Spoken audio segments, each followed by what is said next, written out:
In the autumn of 1863, 9 entire families in Blackwater County, Missouri, simply ceased to exist. Not one soul left behind. Tables still set for breakfast. Cradles rocking empty in the draft. Bibles open to verses about divine judgment. Whatever took them, came willing. And it left the land cursed. The wind that moved through Blackwater County in the fall of 1863 carried more than the scent of ripe tobacco and drying hemp. It carried the low, hollow moan of something ancient stirring beneath the prairie sod, something that had waited for the precise moment when neighbor turned on neighbor, when the thin crust of civilization cracked open, and the deeper spiritual order of things began to demand its due. This is not merely a story of disappearances. This is a story of divine accounting. In the harvest season of 1863, along the slow brown bends of the Blackwater River in western Missouri, 9 households, men, women, children, grandparents, hired hands, even the dogs that once slept beneath their porches, vanished as if lifted from the earth by an unseen hand. By the first killing frost of November, 9 farmsteads stood open to the wind like abandoned tombs. Meals half-eaten on tables. Cradles still rocking gently in drafts that moved through empty rooms. Family Bibles left open to pages that spoke of judgment, of evildoers being cut down like grass, of the wicked reaping what they had sown. The county clerk who first recorded these vanishings was dead before Christmas, his body found in a boarding house in Sedalia, a half-empty bottle of laudanum beside him. When historians finally unsealed his ledger decades later in the 1920s, they found a single sheet of paper pinned inside the cover. 4 words, written in a trembling, desperate hand. They took them willing.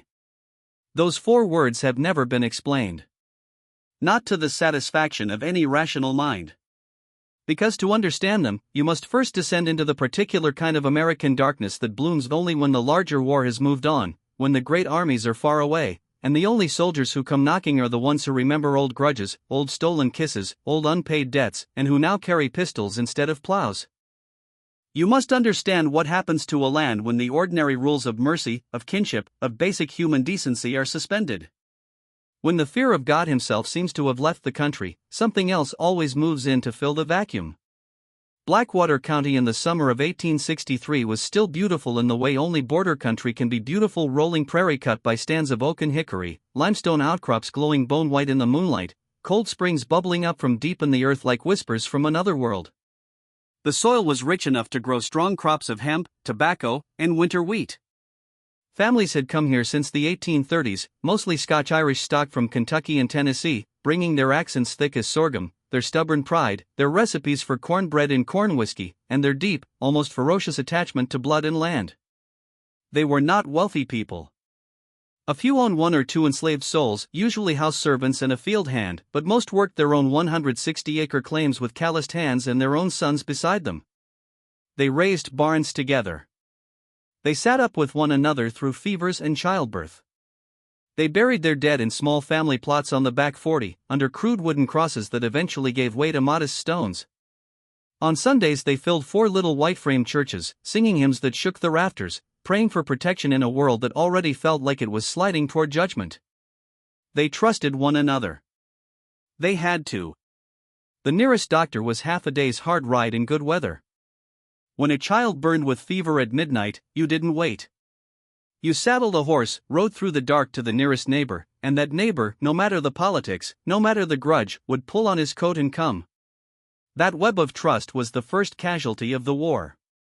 Missouri never became a grand battlefield like Virginia or Tennessee. No epic charges. No fields of glory.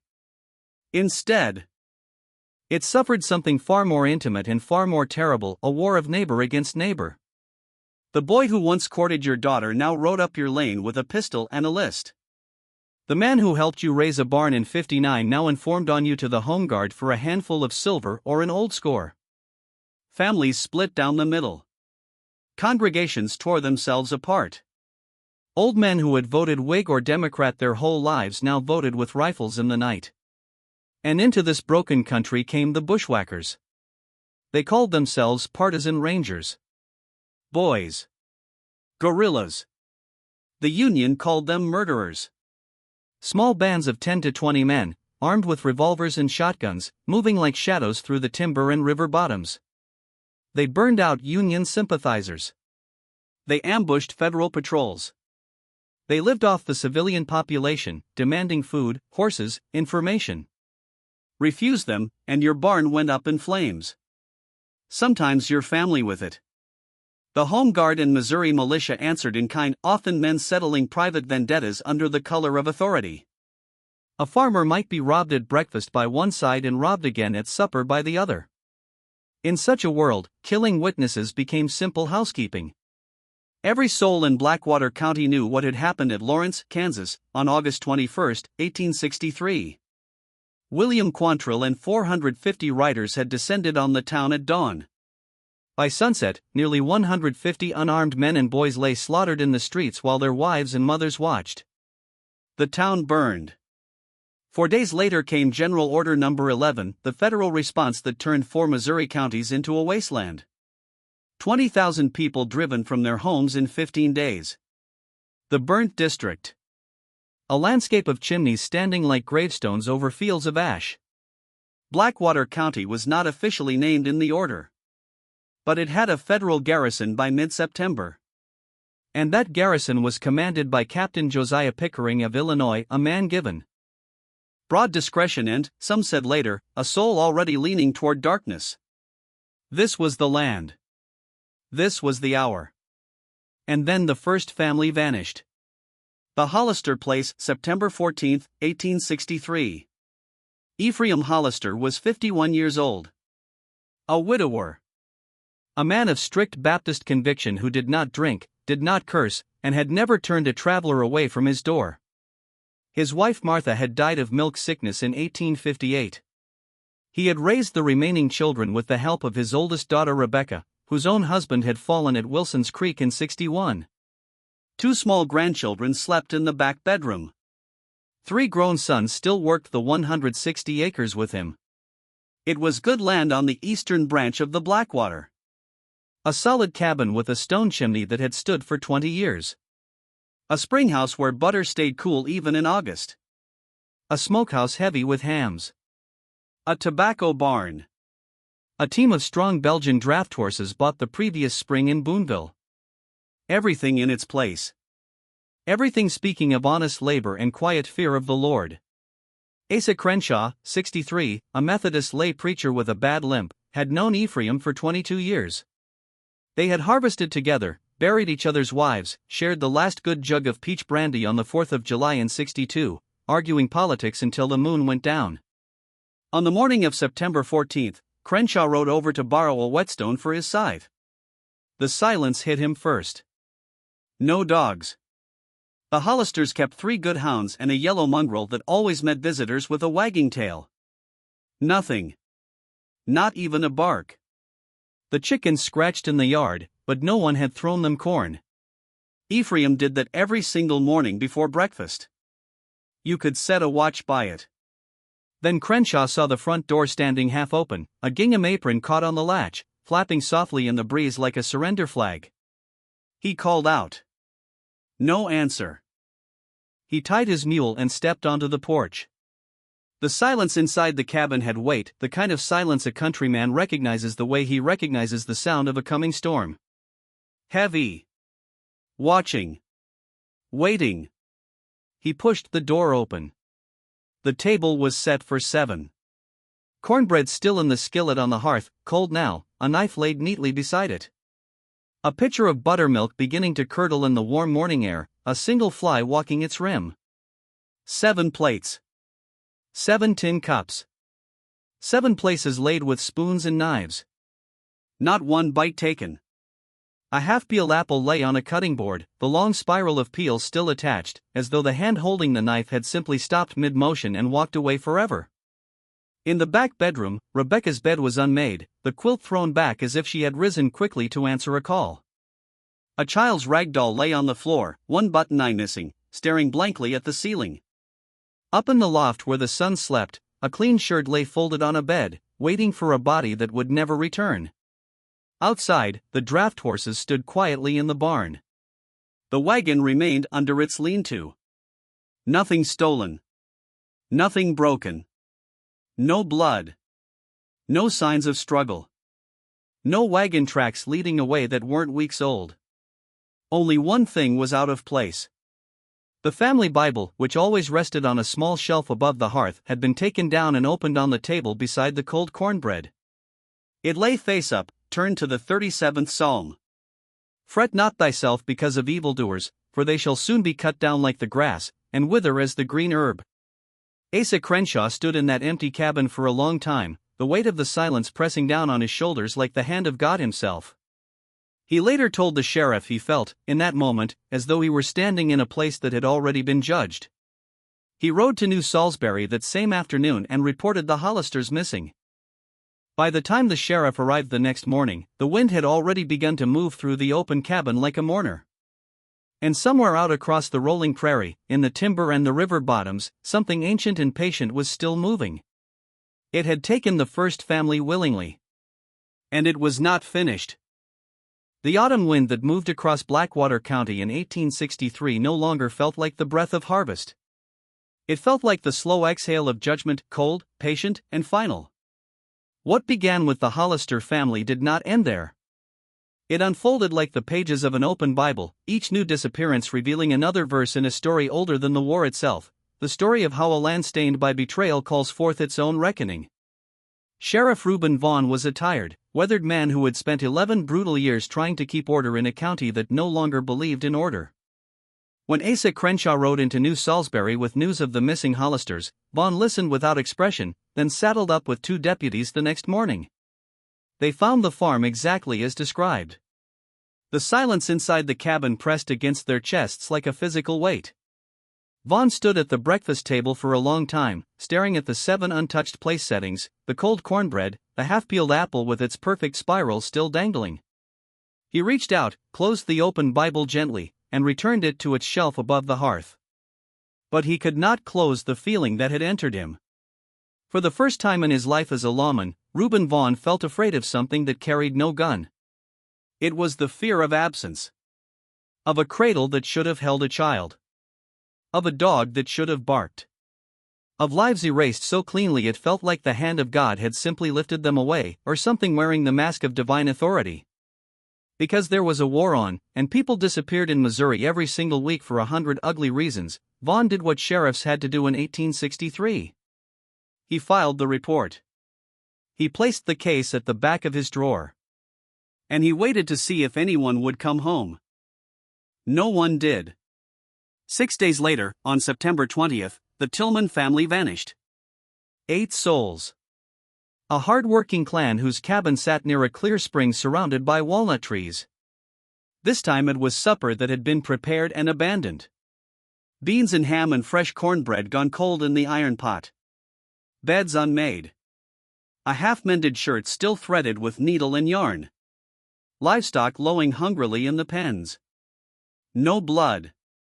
No broken doors. No wagon tracks leading away.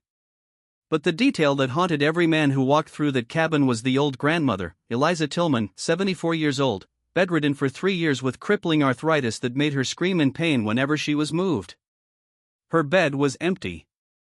Covers turned back neatly. Her wooden cane still leaning against the wall.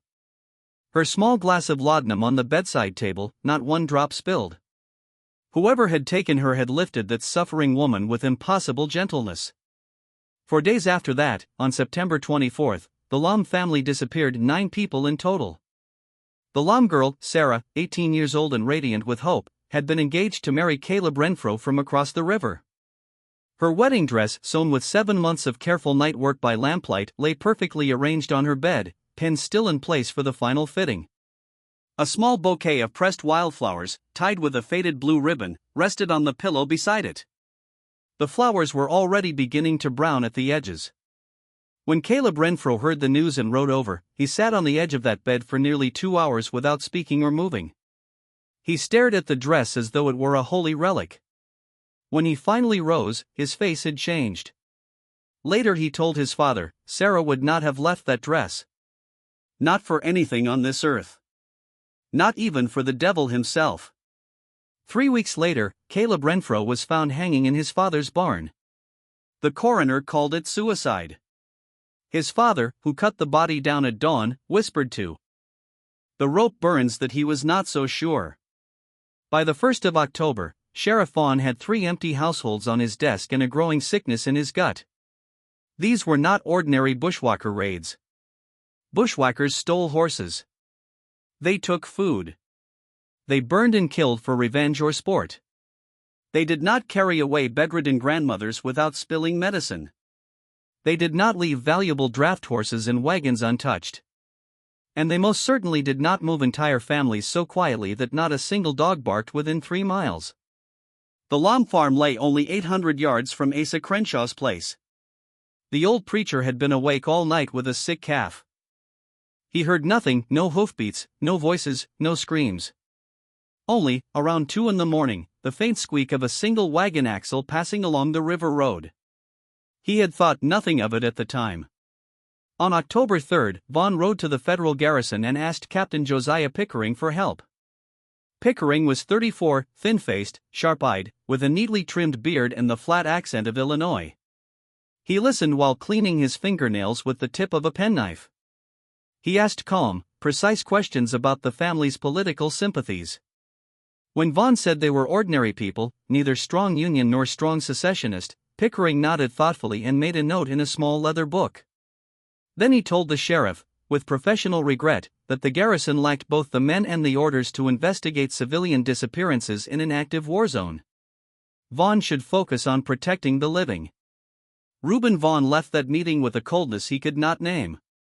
20 years later, on his deathbed near St. Louis, he tried to describe it to his grandson.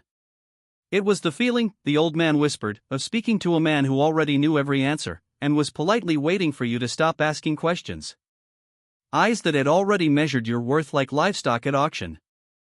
In the weeks that followed, as the Missouri sky turned from golden September to the dull pewter of October and the first hard frost silvered the fields, 6 more families vanished into the same terrible silence. The Corbins, 5 souls, taken October 11 near Sugar Creek. The Osgoods, 7 people, October 17 from their proud 2-story clapboard home with its precious library of 40 books and the rosewood piano Mrs. Osgood played every evening. The sheet music was still open to amazing grace. The McCaskells, 11 people, including 2 hired hands, October 24. Their dairy cows were still lowing in the barn the next morning when a neighbor finally investigated. The Grizzlies, 4 souls, November 1. The Wagners, 6 people, November 8. And finally, on the night of November 15, the Beaumont family, 10 strong, the largest household in the county, disappeared from a cabin less than 2 miles from the federal garrison itself. 67 people. 9 entire households.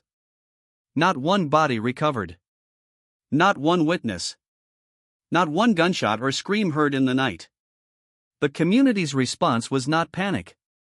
It was something quieter and more heartbreaking, the slow inward collapse of people who had already seen too much. Curtains were drawn earlier each evening. Shutters locked tight. Neighbors stopped visiting after dark. They stopped waving to one another on the roads. Churches grew empty. Women refused to leave the farms even for supplies, husbands made the trips alone. Families began sleeping in shifts, one man or boy awake at all times, shotgun across his knees, watching the tree line by the light of a single candle that burned low through the long nights. They watched for bushwhackers. They watched for Quantrill's men. They watched for strangers and galloping horses. They did not watch for a polite knock at the door around 10 o'clock at night, and a familiar face standing on the porch holding a lantern, speaking words that sounded almost like kindness. Decades later, the abandoned farms of Blackwater County became regional folklore. Travelers in the 1870s and 1880s reported seeing lamps burning in windows of houses empty for 20 years. A Kansas City Star journalist in 1891 called it the County of Empty Tables. Schoolchildren whispered about the ghost of the little Hollister girl and her ragdoll with the missing button. About the sound of an apple being peeled in an empty room. But the folklore missed the deeper truth. The tables had not been empty when the families were taken. Meals had been prepared with care. The going had been patient. Orderly. Almost ceremonial. And someone had made certain that no trace of struggle remained. When Sheriff Vaughn finally stopped trusting Captain Pickering and began investigating alone, the first thing he noticed was that the vanished farms were not random. He laid out the deeds on his office table. Using black pins from the tailor shop next door, he marked each location on the county map. What emerged was a deliberate arc along the eastern bank of the Blackwater River, 11 miles of the richest, best watered, best timbered land in the county. The very ground that engineers had surveyed in 1859 as the perfect corridor for a future railroad line running south from Boonville toward the Ozarks. A line that would bring wealth when the war finally ended. Every single one of those 9 farms bordered land quietly purchased over the previous 18 months by a single buyer, Pickering and Lum Associates of St. Louis. The name hit Vaughn like a rifle stock to the chest. Pickering, the same surname as the federal captain at the garrison.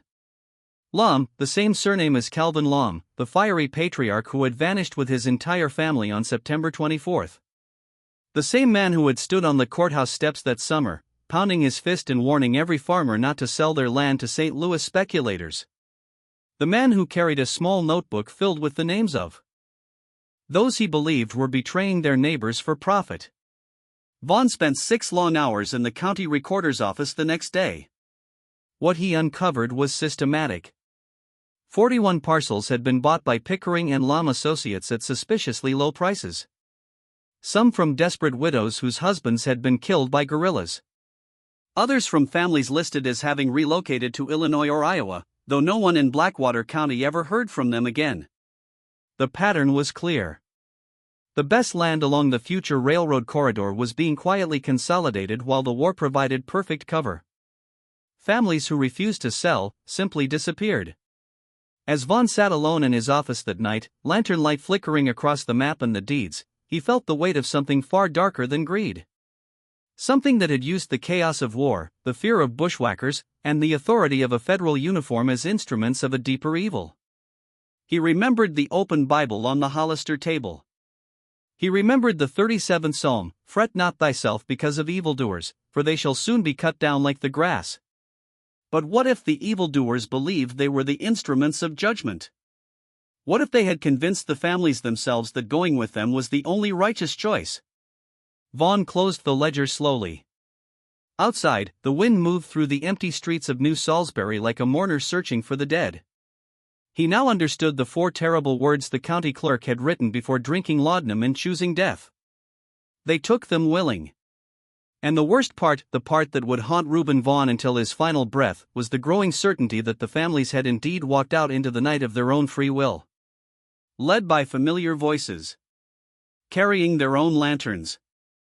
Believing, perhaps, that they were walking toward safety, or even redemption.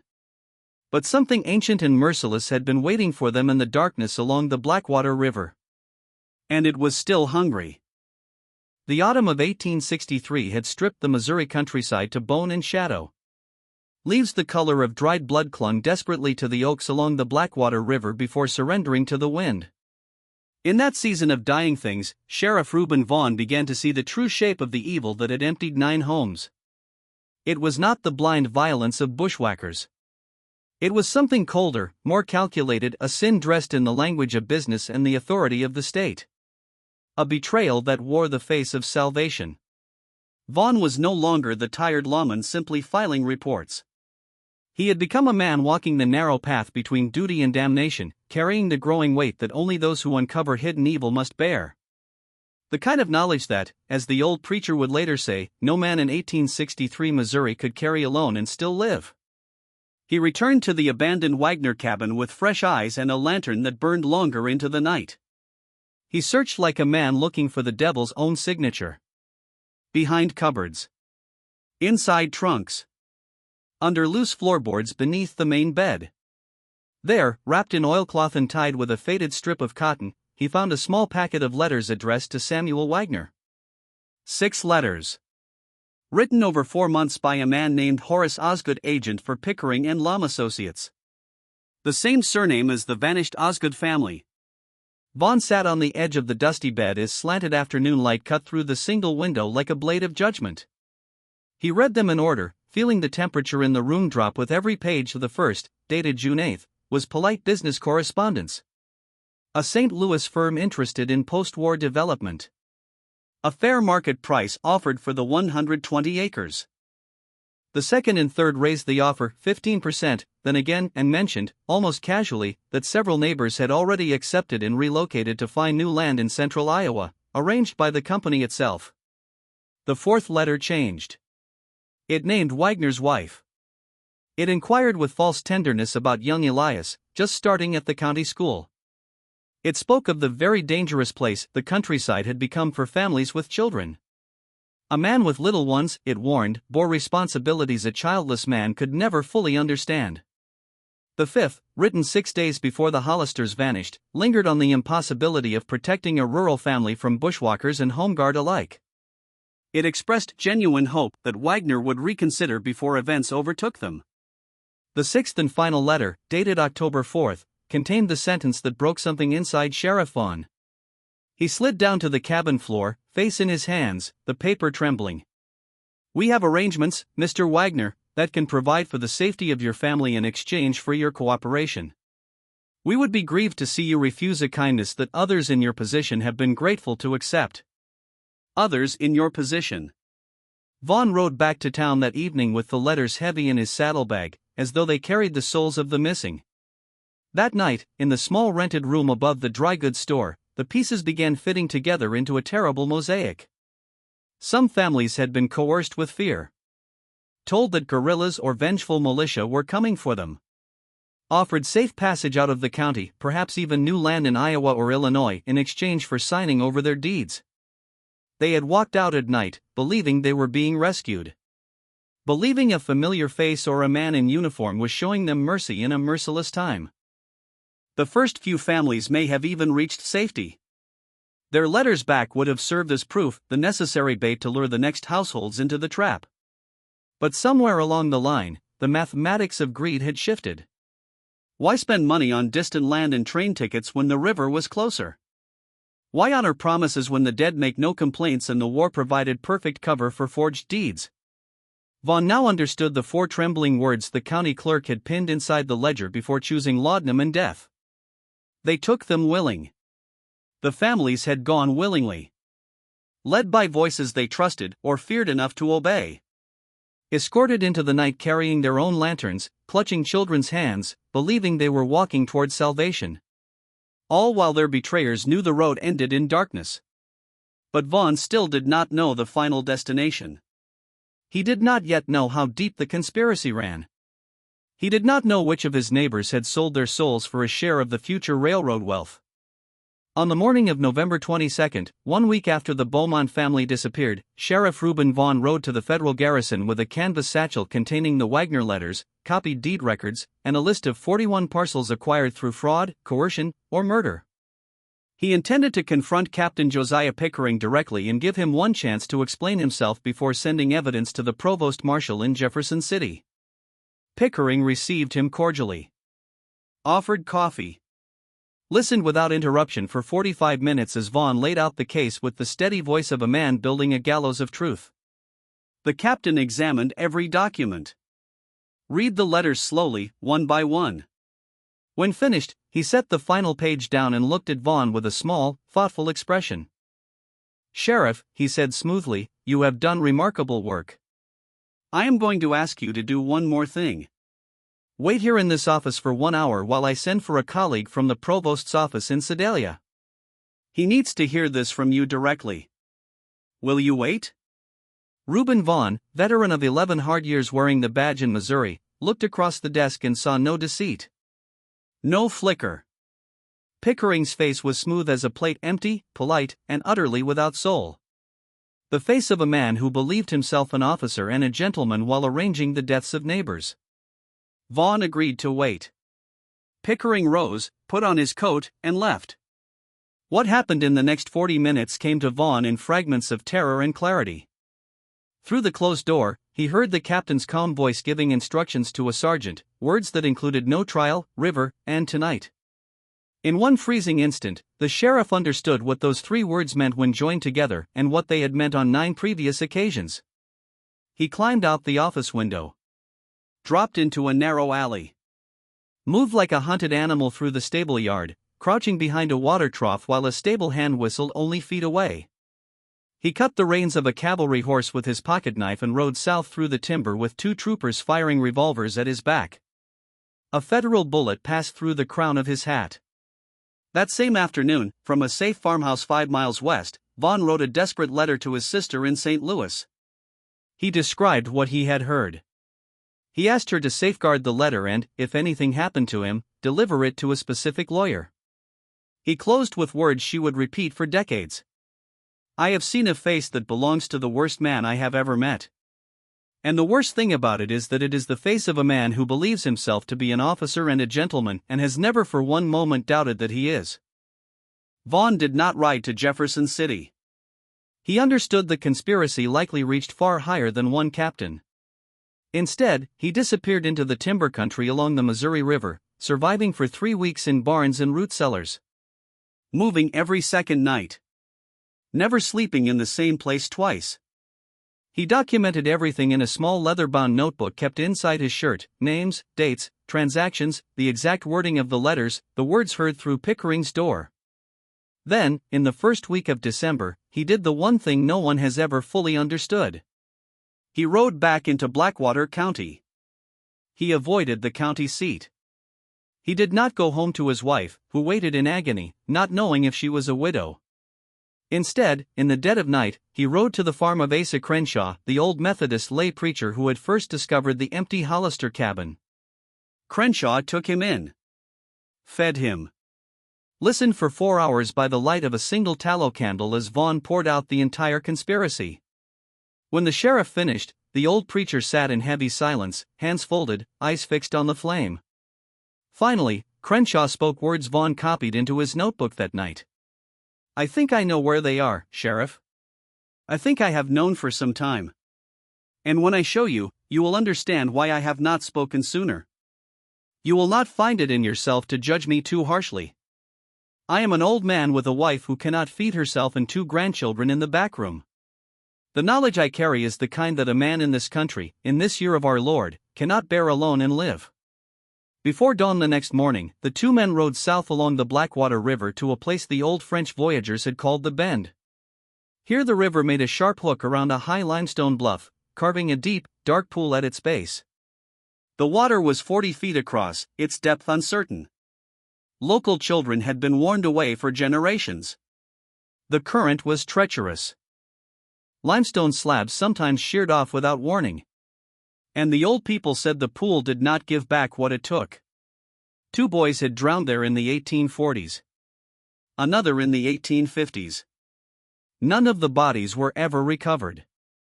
The river carries what it takes, the saying went, all the way down to the Gulf. Crenshaw led Vaughn down a narrow game trail to a broad natural platform of pale rock 12 feet above the pool.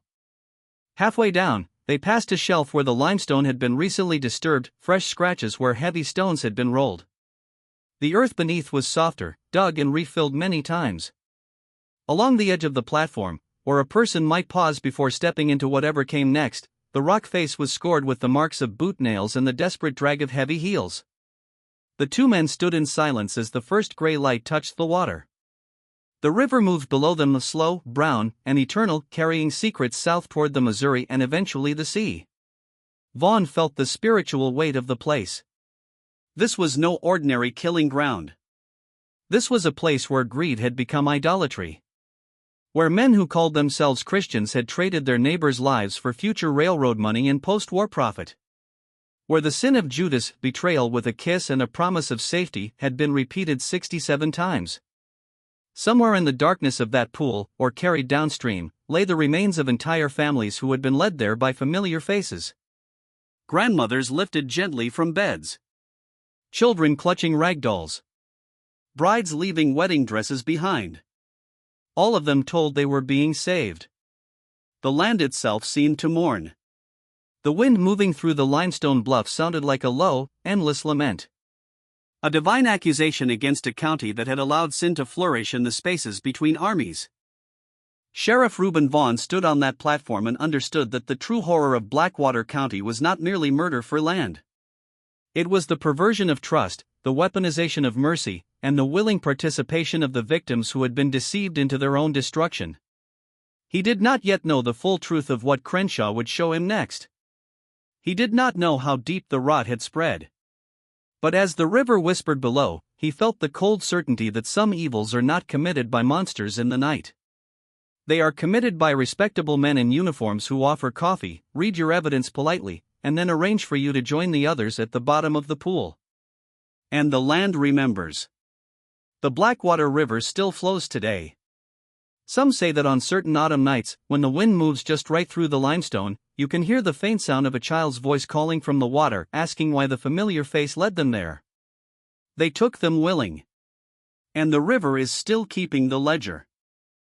The limestone bluff at the bend stood like the gray altar of an unforgiving god. Below it, the Blackwater River moved slow and brown, indifferent to the sins committed on its banks. In the fading days of 1863, this place became the final witness to one of the quietest, most horrifying mass betrayals in the American border country, not by strangers in the night, but by neighbors, kin, and men wearing the uniform of authority. Asa Crenshaw, the old Methodist lay preacher, stood beside Sheriff Reuben Vaughn on the narrow rock platform 12 feet above the dark pool. The morning mist clung to the water in thin gray ribbons, as if the souls of the departed were still trying to rise. A single crow called from the bluff above, its cry sharp and lonely. Crenshaw pointed to a disturbed shelf of earth. "I came down here late in September," he said, voice trembling. "Looking for a lost calf. I saw two men right where we stand now. Strong men, shirt sleeves rolled up, rolling a stone the size of a whiskey barrel into that water. The splash. I still hear it in my dreams, Sheriff. Like the sound of final judgment." He had hidden in the brush above the trail and watched. When the men left, he descended. On the ground lay a small child's shoe, brown leather with a tiny brass buckle. It belonged to Ephraim Hollister's granddaughter.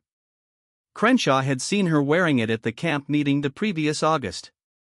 He carried it home and hid it behind a loose board in his springhouse, where his wife would never find it. "God forgive me," the old preacher whispered, tears cutting through the dust on his face. "I have a wife who cannot feed herself and two grandchildren in the back room. I was afraid. In this country, in this year of our Lord, I was afraid." Vaughn stared down into the pool. His own reflection looked back from the still water, distorted by unseen depths. The earth around them told the story in scars, ground dug and refilled many times. Boot nail marks and the desperate drag of heels along the limestone edge. This was no hasty dumping ground. This was a calculated execution site, visited again and again as families were led here under false promises of safety. Crenshaw identified the two men. One was Horace Osgood, the land agent whose polite letters had slowly transformed into veiled threats against children. The other was Sergeant Luther Pickering, cousin to Captain Josiah Pickering. The names landed like stones in Vaughn's soul. That night, in the preacher's barn by the light of a single lantern, Sheriff Reuben Vaughn copied every detail from his notebook into a larger ledger. He worked for 6 hours straight, his hand beginning to shake. When he finished, he pinned a single sheet inside the cover and wrote, in a trembling script that carried the weight of damnation. They took them willing. Not willingly to their deaths, but willingly out of their homes. They had trusted the familiar faces. They had believed the promises of protection in a land torn by war. They had dressed their children, gathered what little they could carry, and followed men they thought were saving them. That betrayal of trust was the deepest cut, a sin for which ordinary law had no adequate name. It was Judas with a lantern instead of a kiss. It was evil wearing the mask of mercy. Vaughn gave the ledger to Crenshaw and asked him to hide it until the war ended and the country regained its senses. The old preacher wrapped it in double oilcloth, tied it with hemp cord, and buried it deep beneath the packed earth floor of his root cellar, under a stone marked on the underside with a small cross in candle soot. The next morning, Reuben Vaughn rode east toward Jefferson City, determined to place his original notebook and sworn testimony directly into the hands of the governor.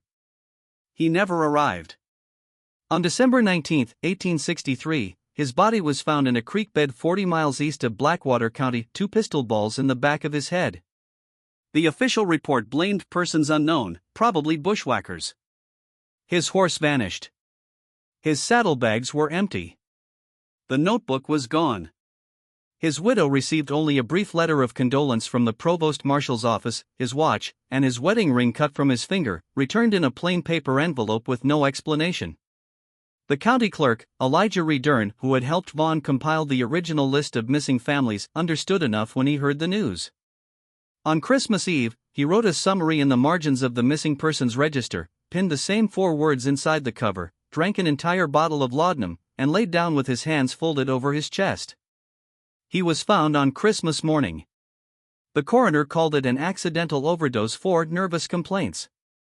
The ledger in the root cellar remained hidden. Asa Crenshaw died of pneumonia in 1867, carrying the secret to his grave. He had tried once to tell his son but lost his nerve. The farm passed out of the family in 1872. The old root cellar slowly filled with dirt and rubble and was forgotten.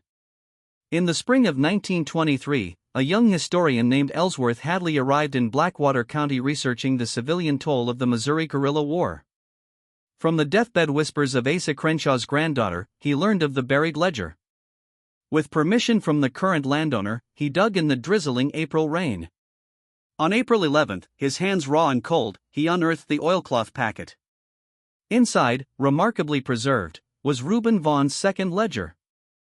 Hadley spent 6 months verifying every word. He stood on the limestone platform above the pool and looked down into the same dark water. He traced the deeds. He followed the money. Horace Osgood died wealthy in 1891, his estate including banks, a hotel, and 13,000 acres, including every one of the 41 parcels taken during the war. Captain Josiah Pickering rose to major, resigned honorably, became a state senator in Illinois, and died respected in his bed in 1904. His cousin Luther was killed in a Kansas City saloon brawl in 1871, still carrying a silver pocket watch engraved with the initials EH. The railroad surveyed in 1859 was built in the 1880s. It ran exactly along the corridor defined by those stolen farms. The single 1883 transaction made the heirs of the killers richer than the 9 murdered families could have dreamed in 20 lifetimes of honest labor. Hadley submitted everything to the Missouri Historical Society. By a 5-2 vote, they declined to publish. The descendants of the guilty were now prominent citizens. Publication, the board chairman wrote, would cause a degree of distress disproportionate to the public interest. The ledger disappeared into closed archives. Hadley's dissertation was rewritten. He died in 1941, disappointed and largely silent on the subject. The story surfaced briefly in 1967 during the Civil War centennial, 2 quiet articles, quickly forgotten. No investigation. No justice. The statute of limitations on murder may be unlimited in theory, but it is meaningless when all the killers sleep beneath marble monuments and the evidence lies under 40 feet of river water. The deepest horror of Blackwater County was never the killing itself. It was the trust. It was the polite knock after dark. The familiar voice on the porch holding a lantern. The quiet words, "Get the children dressed. It isn't safe here anymore. Come with me, I'll take you somewhere safe." 67 souls walked willingly down that narrow trail because the person speaking had known them all their lives. In their final moments, as the limestone platform appeared and the shadows stepped forward with stones already prepared, they finally understood the terrible truth. They had been wrong to trust. The river still flows past that bluff today. On certain autumn nights, when the wind moves through the limestone just right, some say you can hear faint voices, a child calling, a mother praying, a father realizing too late what safety truly meant. The land along the Blackwater remembers. The railroad still runs where the stolen farms once stood. The descendants of the killers built their fortunes on bones and betrayal. And the 4 words written in 2 different shaking hands, 60 years apart, remain the truest verdict ever rendered on that dark season. They took them willing. Because in the chaos of war, evil does not always ride under a black flag with torches and screams. Sometimes it comes wearing a familiar face, speaking words of comfort, offering salvation, and leads you gently by the hand down to the water's edge. What do you think happened to the souls who were never given a proper burial? Do you believe the land still carries the weight of that betrayal? Or that somewhere, the descendants of those first few families who were actually relocated still carry fragments of this story without knowing its full horror? The past is never truly buried. It waits, like the stones in that pool, for someone willing to look into the dark water and see the reflection of our own time staring back.